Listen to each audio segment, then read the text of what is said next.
Hi, this is Dr. Cora Stack speaking here, and I just wanted to say that, share with you, over the past number of months, I have been examining my CV and all my publications and trying to see can I reduce my work into something that could be useful for society or for policy formation, or could in any way impact policy formation. Now, I think I'm a pure mathematician, and I've recently got a major kind of a global award, and I think it has given me a kind of a boost, as these things do. I'm very much into people being recognised for their contributions, no matter where they are in an organisation. I think that's very important.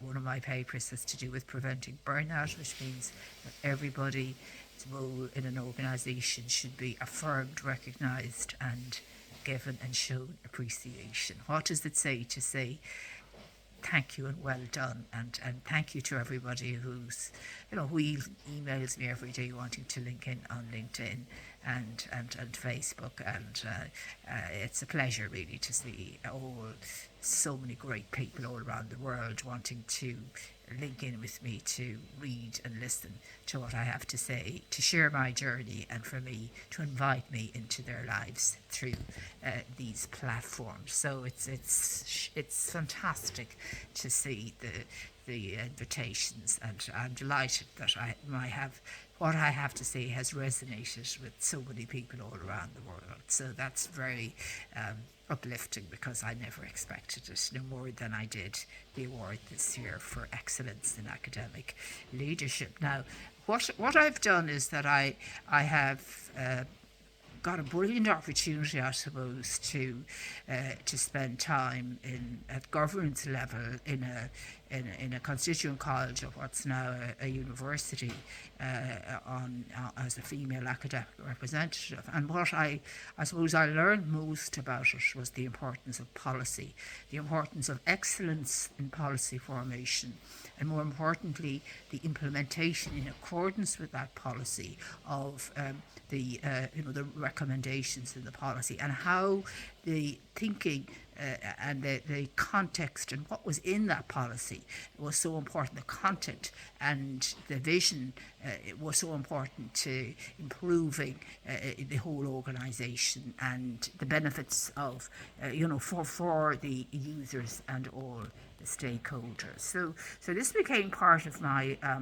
interest over many years, then expanding areas of policy that I was privileged to be introduced to at government level, like legal policy,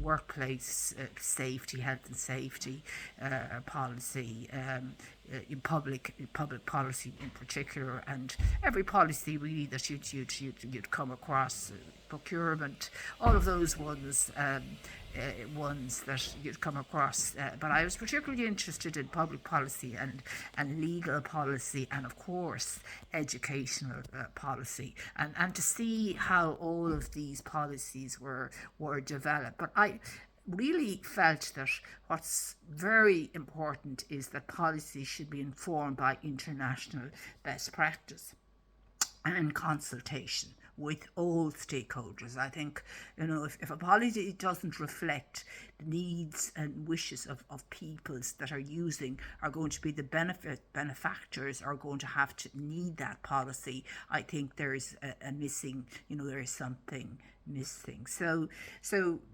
all of this interest in policy has been driving my curiosity driven research over many years, and I have reduced it down to a number of policy position papers where I have opened up hopefully a dialogue, and I have uploaded them onto academia.edu, and hopefully in future people from all over the world who sign up to this can look at it, and some of them are being examined at the moment, but they're just very recent kind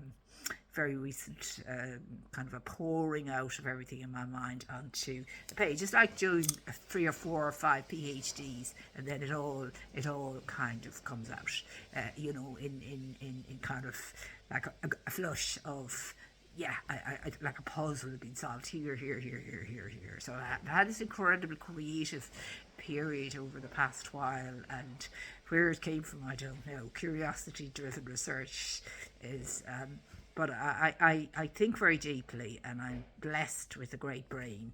And I don't mean that in a pejorative sense, but I'm blessed with a curious brain. Maybe perhaps that's not a good thing, but I also am very sharp and forensic. But I think my life's experience and my reading, my education has sharpened it. So I wasn't born sharp, I just worked myself to this level of real sharpness, that edge, that sharp edge. I hope I don't go across like that, but I have that sort of edge. But I wouldn't like to lord it on anybody, but I'd like to certainly put it, use it to maybe spot things that other people wouldn't spot, because of my intellect or my clarity, all which has been developed as a result of hard work. I mean, I think hard work is needed for success, and that doesn't come easy for anybody. You know, that really is where success comes from.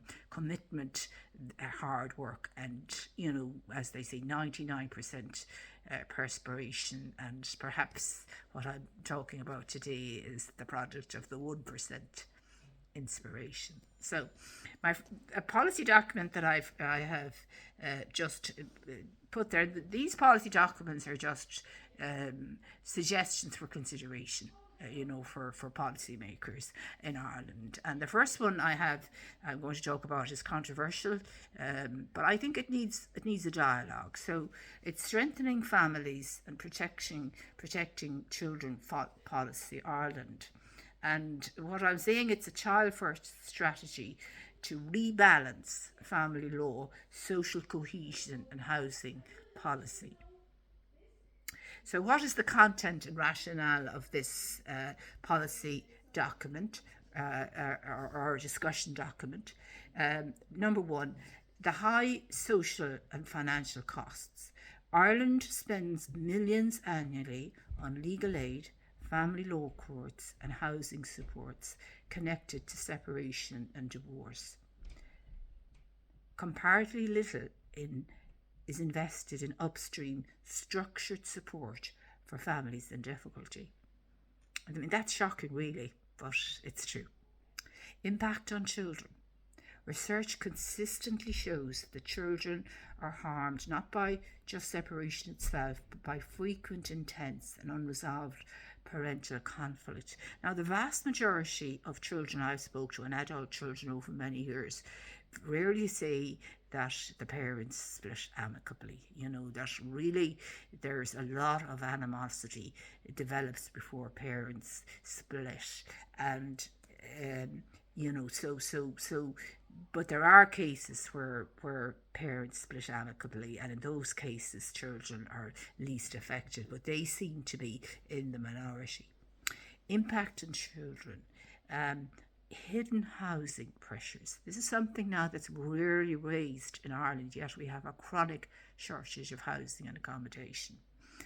Each divorce or separation often generates demand for two households instead of one, intensifying Ireland's already chronic housing shortage. Now, the research I did on this a few years ago showed that 33% on average was the rising contributed to the cost of house inflation in Europe as a result of family breakdown. And I can't see that trajectory slowing down unless we take these preventative measures.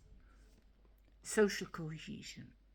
Rising divorce rates fragment communities, weaken intergenerational bonds. Now that's very important, I think, that point, weaken intergenerational bonds, because sometimes you find that when families separate like this, the children can side with one or living with one or the other, and one side gets excluded and gets excluded. This can be, for example, if one side remarries, then the other side kind of gets excluded, and then they're not seeing their grandparents, they're not seeing their aunts or their uncles, or all of that is, and I think that's very serious, because your biological parents, or your biological, or even your parents, whatever you want to define parenting, your parents, the person that brought you up, there's bonds there that go back years and years and years, and they're all broken, and that has an awful effect on children, I believe. Yeah. And social cohesion, yes, rising divorce rates fragments communities, and I think that's important as well. Like, community breakdown there is caused by all of this separation and all of that, and weaken intergenerational bonds, and strain state resources. Conclusion: Ireland needs to rebalance family policy. While separation and divorce must remain accessible and safe, families should first be offered sustained, affordable, and, what I'm saying, trauma-informed support. So this is the policy proposal. This is the policy proposal. I believe some version of this is already in place in Norway. So this is not my idea, but it's an idea I think it's worth considering. Mandatory 1 year support pathway. I haven't got the Norway policy. I have looked at it, but I don't speak Norwegian, so I have actually looked for it, but I haven't got it. But I believe Norway has some version of this in place, and I haven't seen the statistics that I'd like to see from that policy that I'm going to mention here, that we should have if we introduce something like this going forward, to address some of these systemic issues which could cause serious societal harm, community breakdown, and huge problems with housing that are major problems at the moment. So what I'm saying is that we should consider having a mandatory 1 year support pre-birth pathway for married couples, particularly with children who are at the end of their tether, trying to live together with all the problems they have. Before filing for judicial separation or divorce, couples with children should or could participate in a minimum 12-month structured support programme, unless exempted due to serious safety risks. I mean, if you're dealing with very, very serious safety risks, then perhaps we would need a different approach, where there's extreme physical violence, for example, a long pattern of that. Even though I met somebody one time, and this person was getting was telling me that she got a number of safety orders against her husband, who was physically violent, but she didn't want to leave him. And she said the only way she could live with him was by getting a safety order for the physical violence. And once she had that, he didn't touch her. So there you go. So that was a good outcome from a safety order, that the safety order kept the couple together by, warning the husband that if he didn't behave himself, there would be serious consequences. And this I thought was a good outcome from family law legislation, where normally it separates. This woman was using it to save her marriage, and by her husband had a tendency to be physically abusive, and it stopped him in the home from doing that. And she said it was the only way she could live with him, and that it gave her that kind of protection. So in that sense, that's a way of keeping families together, even in a situation where there had been a history of abuse.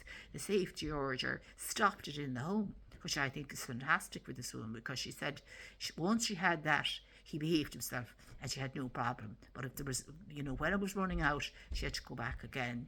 And I really was, I thought this woman was an amazing woman to do what she did, to save the family and the children. And she was amazingly courageous. So, and also I think the law worked not to divide her family, but to save her family. And I think it was very important. And you rarely hear of this sort of situation. It's normally the opposite. So what I'm suggesting is a mandatory 1 year support pathway. Because I mean, this could help this woman, for example, this kind of thing. Before filing for judicial separation or divorce, couples with children must participate or should in a minimum 12-month structured support program unless exempted due to safety risks. Now, I'm even saying there with safety risks that they can be dealt with perhaps using that may not necessarily need to be mutually exclusive here, but we'll just put them.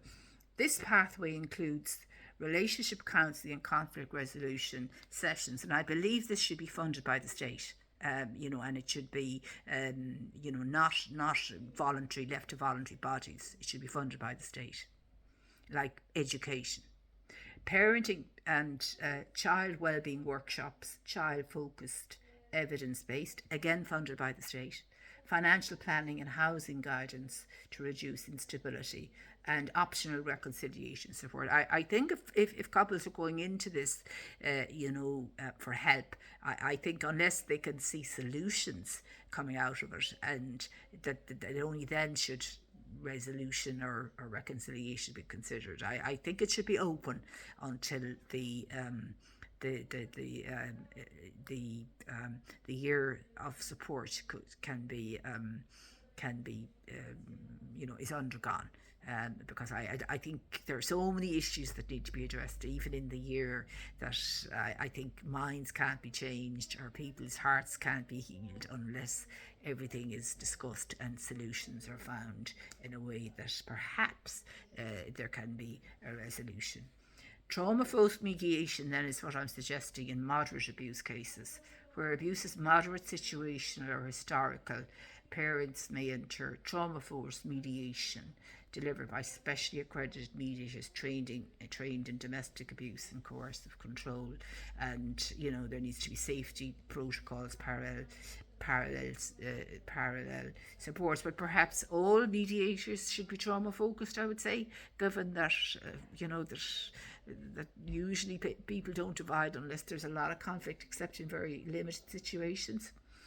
But if there's serious life-threatening abuse cases, maybe perhaps it would be the case where they would have to bypass mediation and go directly to court action. But even looking at that woman there that I met who choose to save her marriage by getting a safety order, that this could help her save her marriage by having the support, as well on top of that. So they don't necessarily have to be mutually exclusive. The third point here is family hubs and local delivery. Built on the Tusla Family Resource Centres. Now, I perhaps, well, that's something that I feel Tusla have a lot of issues to deal with at the moment. So perhaps that's something that could be considered, and maybe I think Tusla, would prefer to be supporting families than feeling they had to separate them. And I've heard that sometimes people feel Tusla are there to separate families, and they're very reluctant to do that. But I think if there was more focus on Tusla saving families, they would feel less. They would feel more willing to engage with the families, because they would feel they're doing something more positive than having to take children and go to all of that. So if the focus and the policy focus on Tusla change more to helping families than dividing them, then perhaps Tusla would be a better organisation. So this is one way that Tusla could improve, by offering by having experts, mediation experts, help save families. So because I did hear that that Tusla are very reluctant to get involved, in terms of the trauma that they could result in dividing families, and I can understand that. That we have to be reasonable about what we can expect from from people like this. But the Legal Aid Board, mediation services, and this is done in other countries as well. I think Germany, as far as I know, establishing family hubs offering drop-in relationship and parenting counselling, mediation triage and conflict coaching, child inclusive practices and trauma-informed specialist, integration with housing, health and welfare services. Now, there is a lot in that, and all of this costs money. But how much money does it cost? What's the alternative in terms of the cost, in terms of social cohesion, the cost of alternative housing, the cost of, the human cost, the social cost, the mental health cost, the huge cost of family breakdown. So affordable access, yes, I feel all of this should be funded by government. So services free at point of use for low-income families, sliding scales for others, mirroring France mediation model. So there is the mediation model in France, and again, we never hear that discussed in Ireland. And similarly in Norway, you never hear it discussed. So clear exemptions, okay, where there's evidence of serious abuse, coercive control, etc., etc. Now, the one caveat I'd put on this is that there's an excellent book written by a journalist called One Strike Can Get You in Jail, and she was an American woman who has raised serious concerns about this scam that she says is endemic in the American divorce system. And that is, before a man, well, in her case it was a man, goes for a divorce or separation, he immediately accuses his wife of abuse that, or exaggerates a tiny thing and makes it out to be a major abusive situation. And she talks in the book about going around and meeting more and more women in the same situation. And she describes the humiliation, being handcuffed and brought to the local prison, for doing absolutely nothing wrong. But she didn't realise that it was a club, that would be used against her in the subsequent separation case. So it was a false allegation of abuse. Now, I think I've read an article which says up to at least 15% in America have been falsely accused. But if somebody's going in making stories up to get this, is that not an attempt at perverting the course of justice? And has anybody in Ireland ever been accused of that?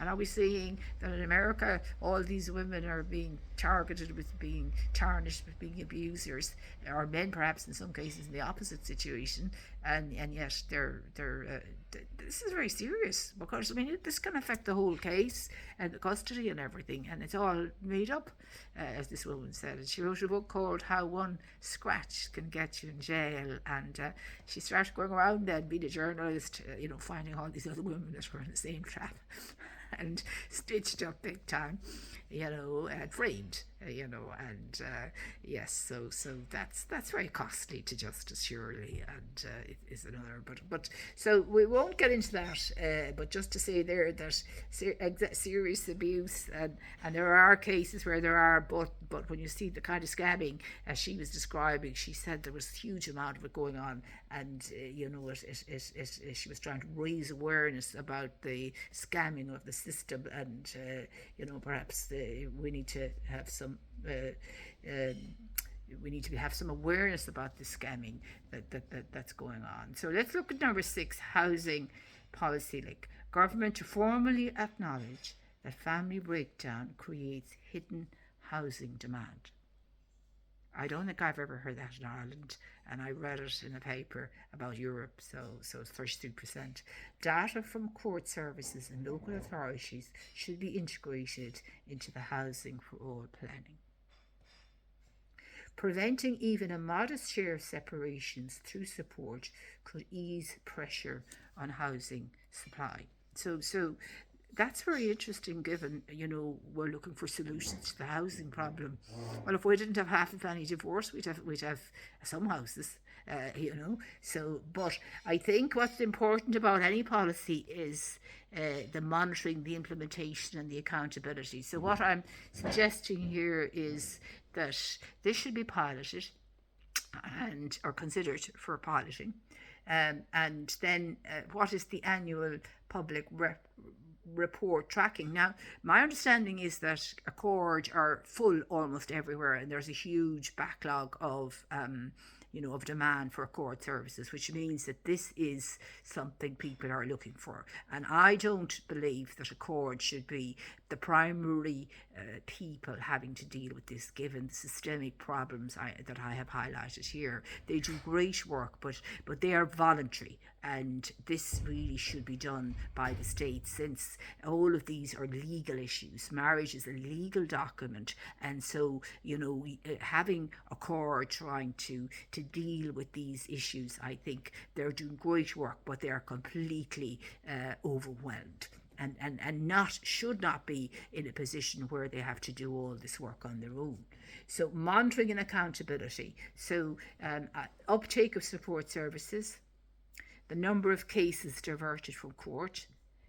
This now is to see how well this policy would actually work, and if you were to pilot it for a few years and then look at this and then see is it working, then that might help you see, yeah, this is a good idea, and this is saving marriages and all the other things it's saving as well, and the hidden costs, and in particular the impact on children. Impact on child wellbeing indicators, attendance, referrals, cost savings in legal aid and housing supports, and independent evaluation after 3 years to guide adjustment. So I think with any policy, the monitoring and accountability is hugely important. And I'm just suggesting that in this case, uptake of support services should be monitored, number of cases diverted from court, impact on child wellbeing indicators, attendance, referrals, etc., cost savings in legal aid and housing supports, and independent evaluation after 3 years to guide adjustments. So just to finalise then the policy statement, that just to crystallise it, or just to complete into just a final paragraph in terms of what I'm suggesting should be or could be considered as a policy solution here, or factored into policy formation going forward to deal with this very difficult issue for families and children and everybody involved, parents, grandparents, aunts, uncles, everybody that's society, everything, communities, everything. Separation and divorce must remain available in Ireland, but too often perhaps families are pushed into legal processes without structured, affordable help to address underlying issues. This policy suggests or introduces a 1-year family support pathway before court proceedings, with a trauma-focused mediation available for, I say, moderate abuse cases, but I'd actually put trauma-focused mediation there everywhere, cases under strong safeguards. And the goal is to protect children, strengthen social cohesion, and reduce hidden housing pressures, while ensuring safe court routes where very serious risks exist. Now, we're in a situation recently, I know it's in Northern Ireland, but it was relevant to Ireland as well, because of where a man shot his 2 children and his wife. I wonder, and I'm just putting it out there, if this 1-year pathway was available to that couple or that family, would that horrific atrocity have happened?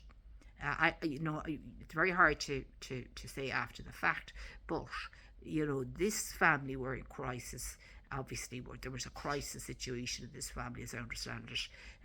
They were in crisis, and if this had been available, could it have prevented that horrific tragedy? I mean, this is a very serious question, and there's a lot of situations like that, over the years, and there are families in crisis, and all of a sudden you hear a whole load of these kind of very serious situations happening. They're left without help. They can't go for help. There probably isn't the help available, and things fester and fester and fester and fester, and then blow up into this horrific homicide, suicide, etc., etc. Now, of course, this This is not just about this. This is about all separations and divorce. But this is just taking it to the extreme end. Did society offer this family enough support before this horrific tragedy? We also had a similar horrific tragedy down in Cork during the lockdown. Absolutely horrific. If this kind of support was available to that family, could it have prevented that tragedy? And it's not just those people, it's the huge number of children who will tell you how traumatized they are by the destruction or of their parents' marriage and what's happened to their lives as a result of the parents not being able to live and give them a family life and a home and a kind of a belonging, a sense of belonging to both sides of their family that surely they never wanted to happen and that they as children deserved.